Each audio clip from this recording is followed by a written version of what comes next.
They say that God was only mentioned 4 times in the Declaration of Independence. Well, that's a big deal, okay? Laws of nature and nature's God. The last paragraph of the Declaration reads as a prayer. It says, we appeal to the supreme judge of the universe. So it's not constitutional because you go a layer deeper. People that even say that, do you believe in separation of morality and state? Nobody does.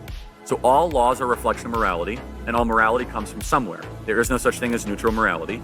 And we believe what the founders believed because they put it in the halls of Congress, they put it in the Supreme Court, and they put it all throughout the country, which is that the Decalogue, the 10 Commandments, is the core morality of how a society and a civilization should exist. If the founding fathers were not Bible-believing church-trained Christians, why did they put Leviticus on the Liberty Bell? Not John, not Psalms, not Proverbs, not Genesis, Leviticus. They say that God was only mentioned 4 times in the Declaration of Independence. Well, that's a big deal, okay? Laws of nature and nature's God. The last paragraph of the Declaration reads as a prayer. It says, we appeal to the supreme judge of the universe.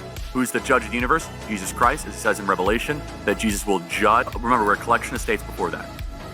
Secondly, 55 out of 56 of the original signers of the Declaration were Bible-believing, church-attending Christians. You asked about common law. So common law is inherited from Blackstone, who was Christian. A common law is an outgrowth of the scriptures. So let's go to 3 principles of common law. Presumption of innocence, due process, and jury of your peers. All 3 are biblical principles. So, and all wrapped into the ultimate biblical principle that you shall not favor justice if you are rich or poor, which is in Leviticus 19, right before the most famous part of Leviticus 19, which is that you should love your neighbor as yourself. But before that is that in the administration of justice, you shall not favor the rich or the poor, which is the idea of blind justice. We get that in the West, which is incorporated also in the New Testament ideal, neither slave nor Greek nor Jew, you are all one in Jesus Christ. Leviticus 25:19, proclaim liberty throughout the land of which you are in.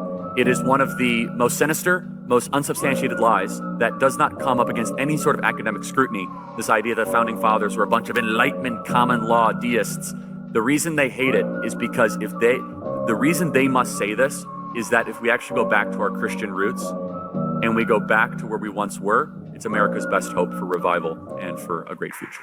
Amendment, which has two parts of the First Amendment which get conflated. First of all, separation of church and state is not in the U.S. Constitution. That is a single letter that Thomas Jefferson wrote in 1807 to the Danbury Baptist Convention in Massachusetts.